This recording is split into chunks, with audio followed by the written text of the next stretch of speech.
বাড়িতে বৃষ্টি বর্ষণ হয়। তারপরে আবার জিজ্ঞাসা করা হলো, হে আল্লাহ রাব্বুল আলামিন, তার থেকে যদি ভালোবাসো তোমার বান্দাকে, তাহলে তুমি কি দিয়ে পরীক্ষা করো, কি দাও, কি নিয়ামত দাও? আল্লাহ বলল, আমি সেই বান্দার ঘরে তার মেহমান পাঠিয়ে দেব। সুবহানাল্লাহ। 3 নম্বরে বলা হলো, তার থেকেও যদি বেশি আপনি খুশি হন বান্দার উপরে, তো সেই বান্দাকে আপনি কি নাজ নিয়ামত দিয়ে পরীক্ষা করেন, কি নিয়ামত দিয়ে দান করেন?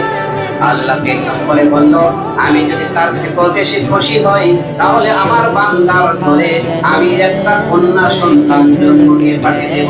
সুবহানাল্লাহ। 1 নম্বরে খুশি হলে আল্লাহর ফরমান পুত্র পাই। কি পাওয়া গেল প্রমাণ?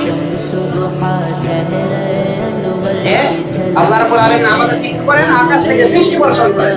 তো তার থেকে বেশি খুশি হলে কি করেন? ঘরে মেহমান পাঠিয়ে দেন বাড়িতে। তার থেকেও বেশি খুশি হলে কি করেন? কন্যা সন্তান আমাদের ঘরে পাঠিয়ে দেন। একজন মা একজন কন্যা সন্তান, বলছে কন্যা সন্তান যখন প্রথম ঘরে জন্ম নিয়ে আসে, তখন সে আল্লাহর রহমত, তখন সে আল্লাহর